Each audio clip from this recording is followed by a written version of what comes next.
तो न टीपी के लिए जो भी पौधे थरह से निकाल के डाल रहे हैं, गोरस अल्ट्रा का तो हो जाएगा। गोरस अल्ट्रा के साथ में बीजो रिच बहुत आवश्यक है, और बीजो रिच नहीं है, हम्म वेजिटेबल क्रॉप में है तो बैक्टो रिच का है। हम्म आरके हम्म 76 चाहिए उसके साथ में, तो हम हम्म कर सकते हैं। क्योंकि हमारी जितने भी औषधियाँ आए हैं, जिसमें हम सॉइल गार्ड की बात करें, बैक्टो रिच की बात करें, चाहे आरपी 76 की, चाहे बीजो रिच की, ये चारों के चारों सॉरी माइको रिच, ये पाँचों के पाँचों प्रोडक्ट बीज संस्कार में, मिट्टी संस्कार में और हमारे जड़ संस्कार में, इन औषधियों पर चलेगा, बशर्ते कि बैक्टोरिच का है और हमारे पास सॉइल गार्ड है, ये मिक्स ना रहे। और ये ऐसे ही हमारे पास में दूसरे जो माइकोराइजा है, जिसमें हम बात कर रहे हैं माइकोरिच का और सॉइल गार्ड, ये दोनों आपस में मिक्स ना रहे। बस इसी का ध्यान रखना है। बाकी ये पांचों के पांचों प्रोडक्ट बीज संस्कार के लिए तैयार रहते हैं।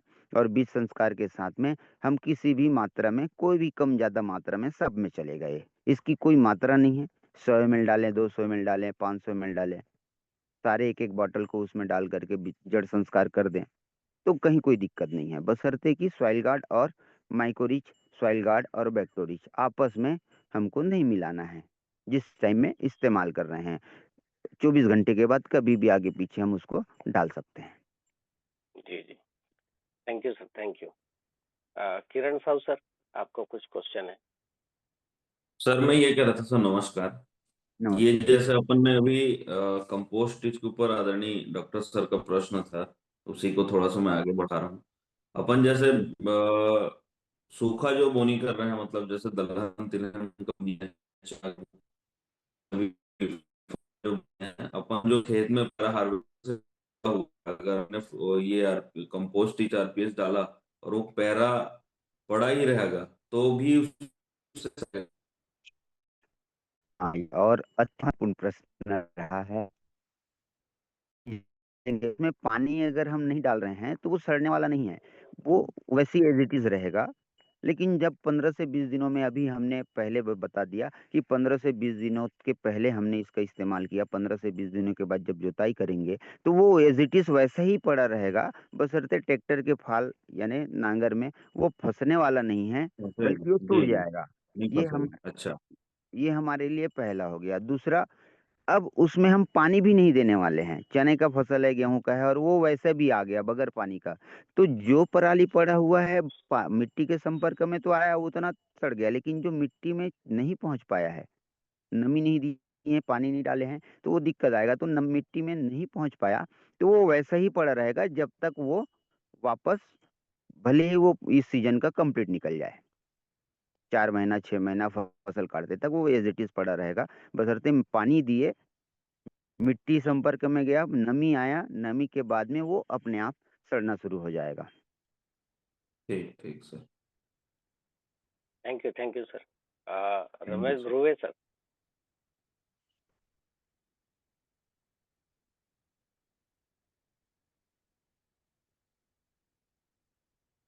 Ramesh Dhruve sir, Ramesh mike Dubey ji. Unmute करिए। Yes sir. सर मेरा प्रश्न ये है, जय जय धन्वंतरी सर। जय मैं जय सर भीम जी। अभी बहुत जगह जो है फार्म में अभी जा रहा हूँ डेमो देने के लिए, तो कई लोग के पास मतलब ये मतलब देखा हूँ ज्यादा मतलब जो है, तो पौधे जो है ना पीलापन आ रहा है सर उसमें। तो वो ये मतलब एक फंगस फंगस का मतलब जो है बताते हैं, तो उसमें हम क्या प्लांट गार्ड डलवा सकते हैं सर? जी सर, बहुत अच्छा और शानदार प्रश्न है, जिसमें पीलापन तो आ रहा है। पीलापन आने के साथ साथ में उसमें स्पॉट, छोटे छोटे पत्तियों में स्पॉट आ जाते हैं, ब्लैक में, रेड में, इस टाइप के जो आते हैं। तो ये दो कारणों से होता है। एक तो हमारे पास जिंक की कमी है उस प्लांट में, उसको पहचानना है। उसको देख लीजिए, दाने दाने आ रहे हैं और पीले पड़ रहे हैं, तो निश्चित है उसमें जिंक की कमी बहुत मात्रा में आने वाला है। तो उसकी तैयारी कर ले। तो हमारे पास कौन से प्रोडक्ट है, आपने तय कर लिया। नहीं है तो आरपी 76 मस्ट है। दूसरा, हम बात कर रहे हैं फंगस है, तो फंगस बस इस मौसम में खाली फंगस बस नहीं आता, बैक्टीरियल भी पड़ा रहता है। तो जहाँ नाइट्रोजन की मात्रा अधिक इस्तेमाल हो रहा है, फास्फोरिक जो फास्फोरस की मात्रा अधिक इस्तेमाल हो रहा है, तो वहां पर ये दिक्कतें और ज्यादा आएंगे, क्योंकि बेल वाली फसलों में इसका असर ज्यादा होता है। इसका कारण है सफेद मक्खियों का बहुत ज्यादा मात्रा में अटैक रहना। एक हरे रंग का फुदका बोलते हैं, उसकी भी समस्या इन फसलों पर बनी रहती है। और तीसरा प्रमुख जो आता है, कुछ पत्तियों को खा करके कुरेद करके परेशान करते हैं। ऐसे सकिंग पेस्ट बहुत सारे हमारे फसलों पर होते हैं, जिसकी वजह से वो फंगल का अटैक तो कर देता है, जिसको पाउडरी मिल्ड्यू या डाउनी मिल्ड्यू, ये दो कंडीशन में चला जाता है। तो ये दोनों ही कंडीशन को कवर करने के लिए माइकोरिच सबसे बढ़िया, फंगल और बैक्टीरियल दोनों के लिए लगातार इसका स्प्रे करेंगे। उसके साथ पेस्ट कंट्रोल करना है, वो परम आवश्यक है। तो पेस्ट कंट्रोल करने के लिए अपने पास में अभी सिर्फ और सिर्फ ट्रेपोरिच है, उसका इस्तेमाल करा लें। साथ में हमें जो भी दिक्कतें उस पर आ रहे हैं फसल के हिसाब से, तो पेस्ट कंट्रोल के लिए जो भी औषधियाँ लगने वाले हैं उसको सजेस्ट कर सकते हैं। नहीं सजेस्ट करते हैं तो मार्केट से जो भी अवेलेबल हो आप देख सकते हैं, अपने पास उपलब्ध है उसको दे सकते हैं। तीसरी जो है माइकोरिच आरपीएस 76, इसका सतत इस्तेमाल कराएंगे तो जो नई पत्तियां आएंगी वो एकदम फ्रेश और हरी लेकर के आएंगे। जो पत्तियां पीली हो गई है वो धीरे धीरे जाके गिर जाएंगे। रही बात प्लांट गार्ड का, तो ये सिर्फ फंगस के लिए काम आता है, और इस मौसम में खाली फंगस नहीं होता है, इस बात का जरूर ध्यान रखेंगे। तो हमें बैक्टीरियल भी चाहिए और फंगल भी चाहिए, तो माइकोरिच मस्ट रहेगा इसके लिए। Okay sir, thank you. Sir पीलापन जो है माइक्रो न्यूट्रिएंट्स के कारण से भी पीलापन आ जाता है सर। बिल्कुल सर, सभी माइक्रोन्यूट्रिएंट, नाइट्रोजन की कमी से पत्तियां एकदम पीली रहती है, फास्फोरस की कमी से पत्तियां लाल होती है, पोटास की कमी की वजह से पत्तियां एकदम गुलाबी लाल हो जाता है, और ऐसे ही जिंक की कमी से पत्तियां तो पीली होती है, साथ ही दाग दाग आते हैं। मैग्नीशियम की कमी से सिराएं तो थोड़ी सी हरियाली रहता है, बाकी पत्तियां पीली रहती है। कॉपर की कमी की वजह से बहुत बारीक बारीक भयंकर दाग रहते हैं और पत्तियां थोड़ी पीली रहती है, वाइटनेस लेकर के आता है वो। तो इस टाइप के अलग अलग उसके नॉलेज है, तो कहीं कोई दिक्कत नहीं। जो हमारे डिफिशियंसी चार्ट है उसमें उसका बेसिक दिया हुआ है, तो उसके माध्यम से आप देख सकते हैं। ये ऑनलाइन सब डला हुआ है, ऑनलाइन जब सर्च करेंगे कि प्लांट डिफिशियंसी चार्ट करके, तो उसमें भी दिखेगा। समझ में नहीं आएगा उसके लिए लगातार डिस्कशन भी हो जाएगा। और वैसे ही हमारे न्यूट्रिएंट जो हम दे रहे हैं, माइकोरिच है, आरपीएस 76 है, दानेदार दे रहे हैं, इसके साथ साथ हमारे गोरिच प्रॉम दे रहे हैं, गोरस अल्ट्रा दे रहे हैं। इनका लगातार अल्टरनेट इस्तेमाल करते रहेंगे सब्जियों की खेती में, तो ये धीरे धीरे धीरे धीरे पौधे हेल्थी हो जाएंगे और ये डिफिशियंसी हट जाता है। जी जी, yes thank sir, you okay yes sir. Sir, thank you. Sir. DD Sahu sir. Yes sir. जी सर। जी welcome sir. Sir sir good morning sir. Good morning sir, good morning sir. जय जय धन्वंतरी। जय जय धन्वंतरी। सर ये तोरई, कद्दू और करेला की नार है, उसमें विटामिन और कीटनाशक डालना था, धोखा में अग्नि जला गया, तो उसमें एकदम रिएक्शन हो गया जले टाइप का। इसका बचाव के लिए क्या डाल सकते हैं कि और फिर से पुनर्जीवित टाइप का होगा? जी जी, आपने एक बढ़िया आधारित तो बता दिए कि उसमें किसी अन्य तणनाशक, नींदानाशक, वीडीसाइड का इस्तेमाल कर लिया गया है। तो ये जी बहुत बड़ी चुनौती है। अभी हमने धान की फसलों पर कुछ किसानों ने उड़ीसा से डाल दिए थे, जिसका परिणाम बेहतर आया हुआ है। वापस प्लांट को हमने हेल्थी कर लिया, बशर्ते कि अभी हम बेल वाली फसलों में हमने नींदानाशक चला दिए, गलती से हो या मिक्स हो के या दवाइयों के साथ पुराने स्प्रे में, अगर सफाई अच्छे से नहीं होता है तो ये बड़ी दिक्कतें हैं। और एक बार डल गया तो पौधे 80% डैमेज हो जाते हैं। वापस रिकवर करने के लिए बहुत खर्चे हैं उस पर, जी क्योंकि सारे न्यूट्रिएंट्स न्यूट्रल हो जाते हैं, और न्यूट्रल होने पर पौधे भोजन लेना बंद कर चुके होते हैं। पौधों में हरियाली तो दिखेगा, पर पत्तियां सिकुड़ी हुई, मुड़ी हुई या मुरझाया हुआ दिखता है। क्या ऐसा जी है सर? जी हाँ, वैसी है, पत्ती पूरा हरी है, मुरझा गया पत्ता एकदम। पत्तियां हरी रहती है पर मुरझाया हुआ रहता है।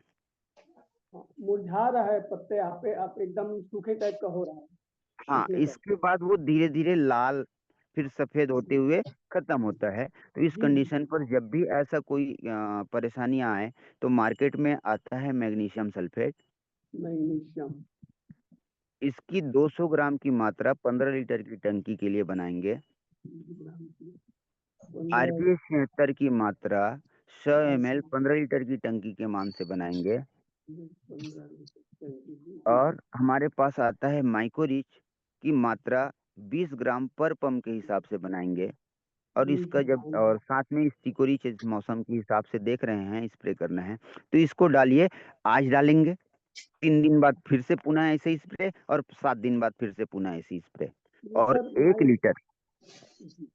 माइकोरिज के बाद माइकोरिज 20 ग्राम पर 15 पंप के लीटर बाद, हाँ उसके बाद क्या बोले सर?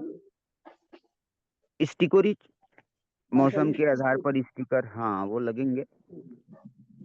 जी तो सर इसका दूसरा इस्तेमाल 5 ml जी। जी जी दूसरा क्वेश्चन है सर, ये कहीं कहीं पे चना का बुआई हो गया है, किसान लोग कर लिए हैं, तो उसमें अपने को मतलब अभी क्या डालना चाहिए? जैसे आरपीएस लिक्विड है, आरपीएस ग्रेनुअल है, या एक एक से 7 दिन हो गए आप बुआई?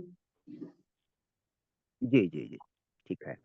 तो चलिए, तो पहले जो बेल वाली फसल का समस्या था उसके उसके लिए हम कर लेते हैं। तो बेल ही क्या, धान की फसल का मैंने बता दिया कि वैसा कंडीशन अभी उड़ीसा में हुआ था, 2 जगहों पर हुआ था। एक ने माना और एक ने नहीं किया। जिसने नहीं किया उसका तो बालियां भी नहीं आई, और जिसने माना उसकी धान की वापस बालियां आ गई, प्लांट है अच्छे हेल्थी हो गए। लगे 20 दिन उसको ठीक होने में, और 2 बार स्प्रे हुआ था इस टाइप से।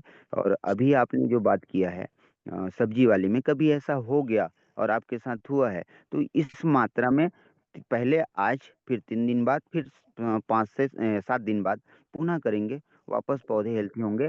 साथ ही 1 लीटर आरपीएस जड़ों में जाने चाहिए। इस बात का जरूर ध्यान रखेंगे, जमीन पे जाना जरूरी है सब्जियों की खेती में। ड्रिप है तो ड्रिप पे देंगे, फ्लड है तो ड्रेंचिंग करेंगे। तो ये हमारी 2 प्रक्रियाएं हैं, तो ये वापस हेल्थी हो जाएगा, बशर्ते पौधे को जिस तरीके से वापस तैयार होना है उस तरीके से वापस तैयार नहीं होगा। वो कमजोरियां बना रहेगा, बशर्ते प्रोडक्शन के लिए वो तैयार रहेगा। और आने वाले टाइम में अगर उन्होंने अच्छे न्यूट्रिशन मैनेजमेंट कर लिए तो प्लांट अच्छा हो, प्रोडक्शन दे देगा। तो ये हुआ हमारा वेजिटेबल पे। अब आते हैं चने की फसल जहाँ पर लग गई है, तो उसके लिए कोई दिक्कत नहीं है। अभी जो आप दानेदार देना चाहते हैं वो इस्तेमाल कर सकते हैं।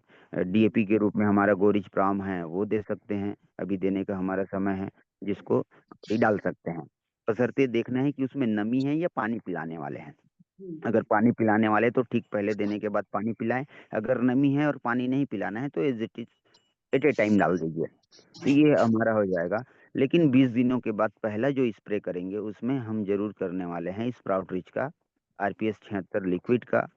ये जरूर उस पर पहला स्प्रे जरूर कर लें। उसके साथ साथ हमें ये बेनिफिट देगा, ब्रांचेस के लिए बेनिफिट देगा। पौधे में जो कमजोरियां आ रही है, मिट्टी में कोई फंगल बैक्टीरियल प्रॉब्लम है, उससे लड़ने की क्षमता दे देगा।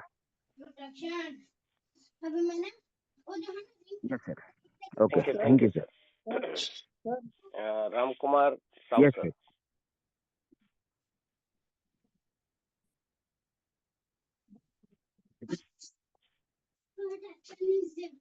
Ram Kumar Sahu sir, mic open कर लीजिए।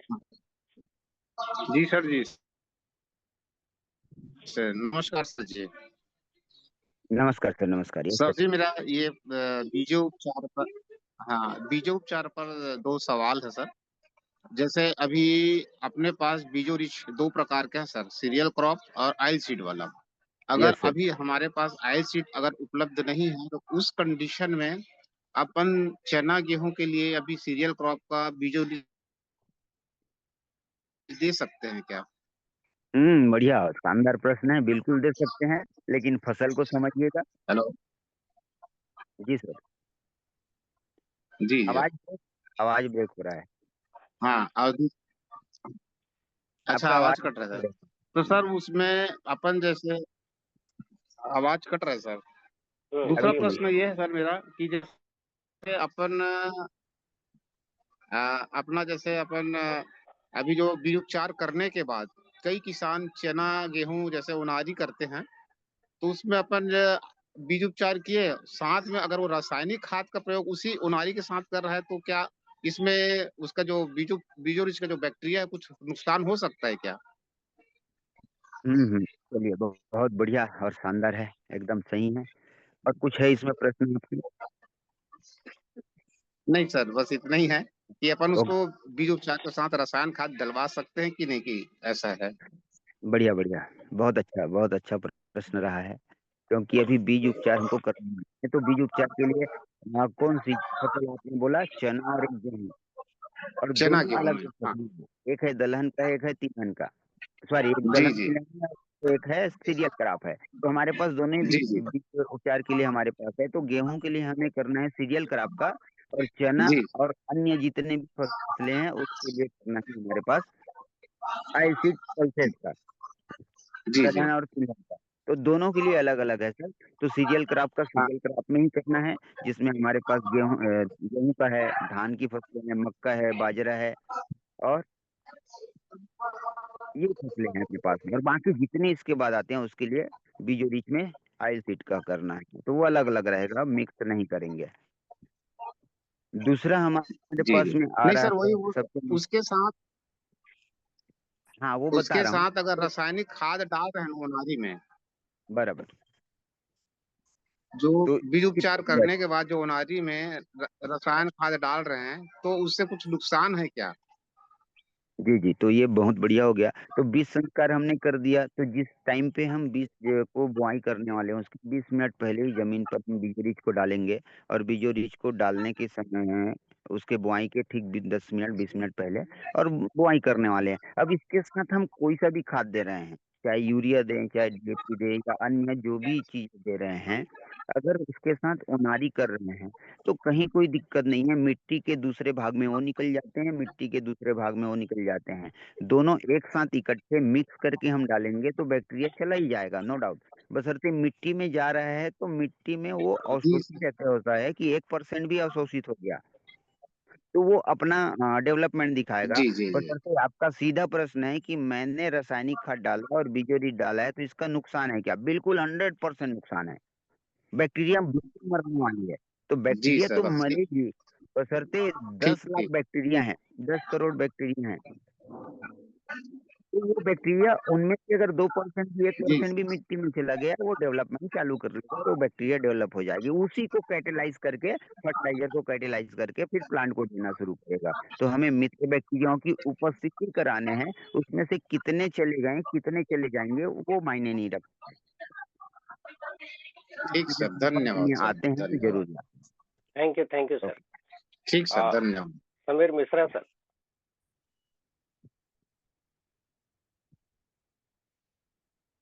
यस सर, जय जय धन्वंतरी सर। जय जय धन्वंतरी सर। सर मेरा प्रश्न है कि टमाटर के फसल लगी हुई है और उसमें अभी छेद, टमाटर में के फल में छेद हो रहा है, छेद कर रहे हैं कीड़े लोग बहुत, और यस फसल सर। जो है सूखते जा रही है ठंड के कारण। तो अपन उसमें अभी क्या दे सकते हैं सर जड़ों में? जी जी, तो पौधे कितने दिन के हो सकते हैं, उसकी आयु क्या हो गई होगी सर? पौधे सर अभी कम से कम 2-3 महीना का, 2-3 महीने का हो गए हैं सर, फल निकल रहा है उसमें अभी। जी जी, 3 महीने का हो गया है तो पौधे अब एंडिंग सीजन में है, यानी लास्ट जी उसका प्रोसेस है, 1 महीना और चल जाएगा। अगर उसमें वो जी खर्चा करना चाहते हैं तो पेस्ट कंट्रोल के लिए कोई सा भी पेस्ट कंट्रोल डाल सकता है। अभी अपने पास तो उपलब्ध नहीं है, इसलिए हम बोलेंगे नहीं, पर डालना हमें है क्रॉप गार्ड और soil guard, sorry crop guard, और हमारे पास में इम्नोरी अल्ट्रा। तो ये दो तो है, बट अभी उपलब्ध नहीं है, इसलिए हम पेस्ट कंट्रोल के लिए अपने पास औषधियां हैं वो प्रदान नहीं कर सकते, उपलब्ध नहीं करा सकते। बशर्ते आरपीएस 76 का इस्तेमाल किसी भी औषधियों के साथ में मिला के वो कर ले आने वाले उसकी जड़ों में, 3 स्प्रे के उसकी बाद जड़ों में। में आरपीएस 76 उसकी जड़ों में डलवा देंगे तो पौधे कुछ दिन ज्यादा ग्रो करेंगे। हाँ, जड़ों में जब हम इस्तेमाल करते हैं तो इसके लिए हमें हर 12 दिन में जड़ में जानी चाहिए। एक एकड़ के मान से 1 लीटर। गोरस अल्ट्रा का जरूर इस्तेमाल करवा दीजिए। पौधे ज्यादा दिन तक प्रोडक्शन देने के लिए तैयार रहेगा, और ये ठंडी के मौसम में पौधा वैसे ही न्यूट्रिशन नहीं ले पाता है, अपने आप को रोक लेता है। तो उस कंडीशन में ये न्यूट्रिशन भी बराबर लेता रहेगा, तो पौधे की हाइट भी बढ़ती रहेगी, प्रोडक्शन देने के लिए, फ्रूटिंग के लिए बहुत अच्छा तैयार रहेगा। और जो भी ऊपर फल के छेद करने वाली जो समस्या आ रही, इल्लियां आ रही है, अगर इस पर हमने एक बार भी कोई हल्की दवाइयाँ स्प्रे करवा दिए तो वो कंट्रोल हो जाएगा। जैसी ठंडी और बढ़ने वाली है तो वो कीड़े अपने आप चले जाते हैं, यानी उसमें पनपते नहीं हैं ठंडी की वजह से। तो वो पौधे 2-3 स्प्रे के बाद यानी 15 दिनों के आसपास में वो हेल्थी भी हो जाएगा। Okay sir. आरपीएस 76 और गौरव अल्ट्रा दोनों को मिला करके जड़ों में, डाल सकते हैं। जड़ों में दीजिए। हाँ, आरपीएस 76 लिक्विड और गौरव अल्ट्रा दोनों को जड़ों में मिला के डाल सकते हैं। हाँ, दोनों को आपस में मिलाकर जड़ों पे डालिएगा। तो इसमें क्या मात्रा क्या रहेगी सर इसकी? इसका 1 एकड़ में 5 लीटर रहेगा गोरस अल्ट्रा, और 1 लीटर रहेगा आरपीएच 76। जी सर, जी धन्यवाद सर। जी लेकिन सर। फल छेदक के लिए उसको अलग से दवा डालना पड़ेगा, बाहर की, हाँ, है कोई ना? भी औषधियाँ अभी मिलानी है वो फल उसके छेदक के साथ लिए काम आरपीएच 76। हाँ, ये नहीं समझना है कि वो फल छेदक ठीक हो जाएगा ऐसे करके। उसके चलिए बाहर की औषधियाँ डालना पड़ेगा अभी चूँकि हमारे पास नहीं है अभी, है ना? टाइम तो आज टाइम एक्सेस हो गया है, धन्यवाद। लेकिन लास्ट क्वेश्चन पूजा भेल जी का है। माइक ओपन कर लेंगे।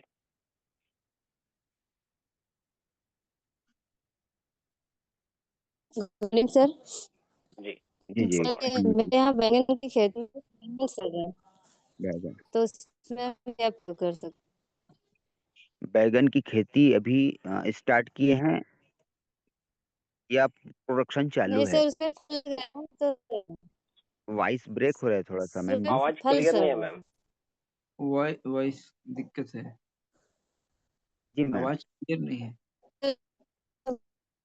जी, आवाज आपका आ रही आवाज है सर? क्लियर नहीं आ रहा हाँ, है। बराबर है, अभी बराबर है मैम। जी जी सर, ये बता रहे हैं कि बैंगन सड़ रहे हैं।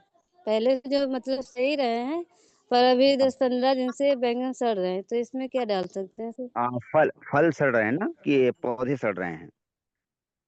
जी जी सर, जी। फल फल नहीं सर, फल जो फल आ सड़ रहे हैं रहे हैं, वो सड़ पौधे रहे नहीं। हैं, क्या पौधे सड़ रहे हैं?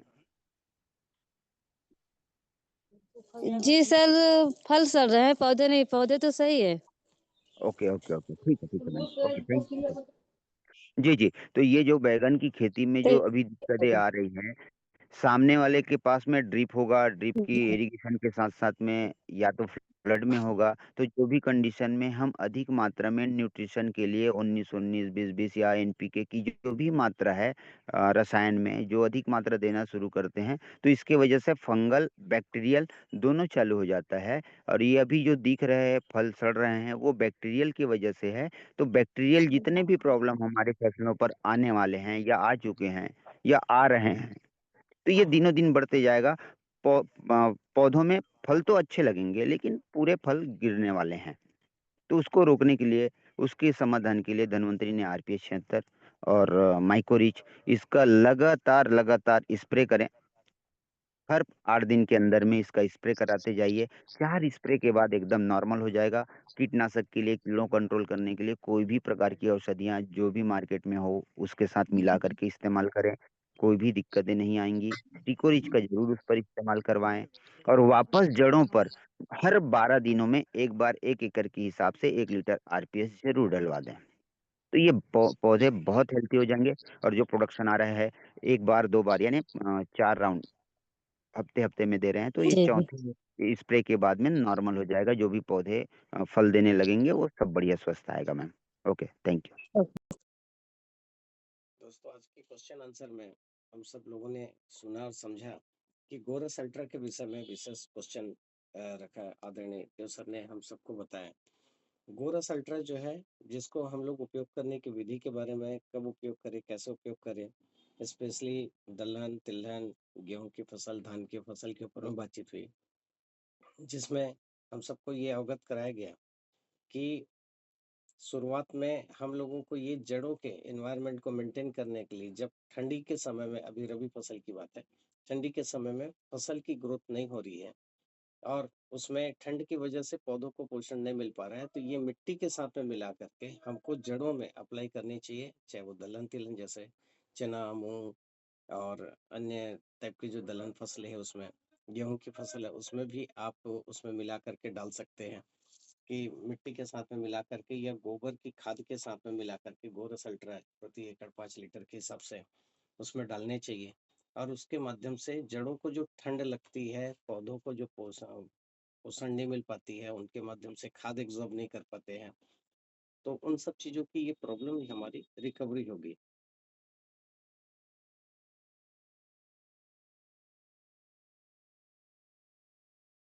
तो साथियों, इस तरह से हमको इस बात को देख कर के चलना है कि किस तरह से होना है। और धान, स्पेशली धान की फसल की भी बातचीत हो रही है, तो धान की फसलों में भी मतलब रोपाई के समय में दे सकते हैं, चाहे आप सीधा डायरेक्ट बिजाई कर रहे हैं उसमें भी दे सकते हैं, या मताई के बाद दे सकते हैं। इसमें पौधे की ग्रोथ के लिए ये काफ़ी अच्छे ढंग से फ्रूटफुल सब्जेक्ट है।